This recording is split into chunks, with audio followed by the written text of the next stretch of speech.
நம்ம மாடித்தோட்டத்தில் நிறைய பெயிண்ட் பக்கெட்டில் தான் நம்ம செடி வச்சுருப்போம்.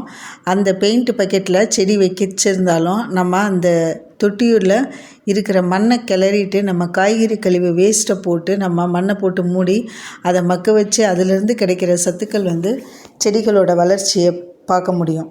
இது நம்ம சின்ன தொட்டியிலேருந்து பெரிய தொட்டிக்கும் நம்ம இந்த மாதிரி பண்ணலாம். ஆனால் எல்லா சின்ன தொட்டிலையும் நிறைய பூக்கள் காய்கள்லாம் கிடைக்கும்னு நம்ம சொல்ல முடியாது. அதுக்கு நம்ம அந்தந்த தொட்டிக்கு அதில் காய்கறி கழுவை சேர்க்குற மாதிரி அரிசி பருப்பு கழுவுற தண்ணி, மீன் கறி அலசுகிற தண்ணி, இது எல்லாமே நம்ம டைல்யூட் பண்ணி அந்த தொட்டிகளுக்கு உரமாக கொடுத்துட்டு வரணும். லிக்விட் உரமாகவோ இல்லை திட உரமாகவோ நம்ம கொடுக்கும்போது அந்த செடிகளுக்கு வளர்ச்சி கிடைக்கும். அப்போது ஒரு குறிப்பிட்ட அளவுக்கு செடி வளர்ந்ததுக்கப்புறம் கடலை புண்ணாக்கும் வேப்பம் புண்ணாக்கும் கலந்த ஊற வச்ச ஒரு 2 நாள் ஊற வச்ச அந்த தண்ணியை நம்ம செடிகளுக்கு கொடுக்கலாம். அப்படி கொடுக்கும்போது செடிகளோட வளர்ச்சியும் இன்னும் நல்லாயிருக்கும். இதே போல் நம்ம ஒரு வாரமோ இல்லை 10 நாளைக்கு ஒரு வாட்டியோ அந்த செடியை பராமரிச்சுக்கிட்டே நம்ம அந்த செடிகளுக்கு தேவையான என்னென்ன தேவைன்னு சொல்லி பராமரிச்சுட்டு வந்தால் மட்டும்தான் நாம் அந்த தொட்டியிலேருந்து அதில் இருக்க அந்த செடியிலேருந்து ஈல்டு எடுக்க முடியும்.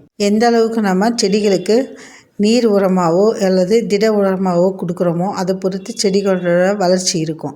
அதுவும் இல்லாமல் ஒரு செடியை நம்ம அது ஒரு குறிப்பிட்ட தூரம் வளர்ந்தோன்னா நம்ம கிளைகளை வெட்டி விட்டு அதை வளர்க்கும் பொழுது அதிகப்படியான பக்க கிளைகள் உருவாகி பூக்கள் காய்கள்லாம் நமக்கு கிடைக்கும். செடிகளோட வளர்ச்சிக்கு எந்த அளவுக்கு நம்ம தொட்டியோட சைஸு முக்கியமோ அதே போல் அந்த செடியை பராமரிப்பு முக்கியம்னு சொல்கிறேன். அதாவது இப்போ நம்ம பார்க்குற ஒரு செடி இதுவும் ஒரு 20 லிட்ரு பெயிண்ட் பக்கெட்டில் தான் இருக்குது.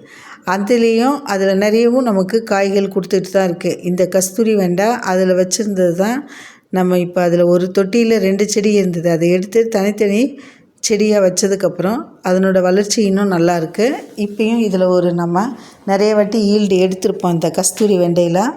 ஆனாலும் இப்போ திருப்பியும் அதை நம்ம வெட்டி விட்டு வந்ததுக்கப்புறம் பக்க கிளைகள்லாம் உருவாகிருக்கு. என்ன இப்போ கொஞ்சம் அதனோட சத்துக்கள் கம்மியாக இருக்கிறதுனால இலைகள்லாம் மஞ்சள் கலரில் இருக்குது. இதுக்கு போதிய அளவுக்கு இன்னும் சத்துக்கள் பத்தலை. அப்போ நம்ம அதுக்கேற்ற அளவுக்கு இன்னும் கொஞ்சம் சத்துக்கள்லாம் கொடுக்கணும். அடுத்து வேப்பம் புண்ணாக்கை ஊற வைக்கும்போது கடலை புண்ணாக்கை ஊற வைக்கும்போது அது கூட ஒரு கைப்பிடி வேப்பம் புண்ணாக்கையும் போட்டு ஊற வைங்க. இல்லைனா நம்ம தொட்டியில் வெறும் கடலை புண்ணாக்கை மட்டும் கரைசலை மட்டும் கொடுத்தோன்னா எறும்புகள்லாம் வர ஆரம்பிச்சிடும். அதனால் கடலை புண்ணாக்கும் வேப்பம் புண்ணாக்கையும் 2ஆக கடலை புண்ணாக்கோட 3 பங்கு போட்டோன்னா வேப்பம் புண்ணாக்கு ஒரு கைப்பிடி அளவுக்கு போட்டாலே போதும். இப்போ பாருங்கள், இந்த தொட்டியை தான் நான் சொன்னேன். இது 20 லிட்டர் கேனில் தான் இருக்குது. இதில் எவ்வளோ பூக்கள் இருக்குது பாருங்கள். அதை பார்க்கவே நமக்கு பறிக்கிறதுக்கு மனசே வரலை.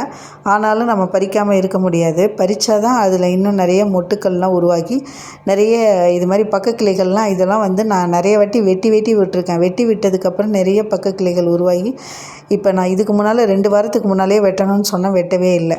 அதே மாதிரி மீன் அமிலம் இல்லை உங்கள்கிட்ட முட்டை கரைசல் இதெல்லாம் நீங்கள் ரெடி பண்ணி வச்சுக்கோங்க. ஒரு மாடி தோட்டம் வச்சுருக்கோன்னா நம்ம இந்த கரைசல்லாம் கண்டிப்பாக வச்சுருக்கணும். நம்ம செடிகளுக்கு அது பூச்சி விரட்டியாகவும் இருக்கும், நமக்கு பயிர் வளர்ச்சி ஊக்கியாகவும் இருக்கும். இது இன்றைக்கி பறிக்கிறதுக்கே எனக்கு ஒரு 10 நிமிஷத்துக்கு மேலேயே ஆயிடுச்சு. அந்தளவுக்கு பூக்கள் நிறைய பூக்க ஆரம்பிச்சிருச்சு. இதுக்கப்புறம் நான் இன்னும் வெட்டி விடணும்னு நினச்சேன், வெட்டி விடவே இல்லை. அதே மாதிரி இந்த அவரைக்காய் செடியும் ஏற்கனவே நான் உங்களுக்கு காமிச்சிருக்கேன். இந்த அவரைக்காய் செடி பார்த்திங்கன்னா இதுலேயும் ஒரே ஒரு செடி தான் இது. அது ஒரே ஒரு செடி ஒரு தொட்டியில் மட்டும்தான் இருக்குது. வேறு எந்த செடியும் அது கூட இல்லை. இதையும் வெட்டி விட்டு ஒரு குறிப்பிட்ட டைமில் வெட்டி விட்டு வளர்க்க ஆரம்பித்ததுக்கப்புறம் நிறைய பக்க கிளைகள் உருவாகி இப்போ பார்த்திங்கன்னா அங்கங்கே ஒன்று இடத்துல தான் அஸ்வினி பூச்சி இருக்கும். ஆரம்பத்தில் நிறைய இடத்துல இருந்தது. நம்ம செடியை பிடுங்கி தான் கீழே போட போகிறோமோ அப்படின்ற மாதிரி யோசிச்சுட்டு இருந்தேன். இப்போ பார்த்தா அஸ்வினி பூச்சியே இல்லை. ஒரு 1-2 இடத்துல தான் இருக்குது. அதை நம்ம கைகளால் நசுக்கி விட்டு தண்ணி ஸ்ப்ரே பண்ணாலே போதும். நிறைய அதாவது இதை நான் அறுவடை பண்ணும்போது காமிக்கிறேன் உங்களுக்கு. அவரைக்காயை செடி அவரையில் அவ்வளவு பூக்கள் பூத்து இப்போ காய்கள் நிறைய பிஞ்சுகள் வச்சுருக்கு. இது நம்ம கல்யாண வீட்டில் கொடுத்த நெல்லிக்காய் செடி. அதுக்கு பக்கத்தில் இருக்கிறதுக்கு தானாக முளைச்ச தக்காளி செடி. அதுலேயும் காய் வைக்க ஆரம்பிச்சிருச்சு.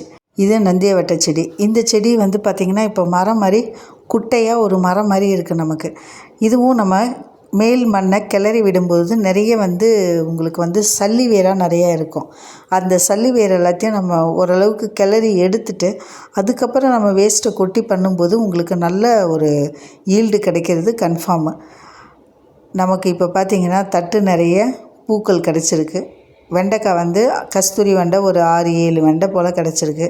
சில செடிகள் எல்லாம் நம்ம பெரிய தொட்டியில் வச்சா தான் அதனோட வளர்ச்சி நம்மளால் பார்க்க முடியும். சின்ன தொட்டியில் வைக்கும்போது இது போல் நீங்களும் உங்களாலேயும் அறுவடை எடுக்க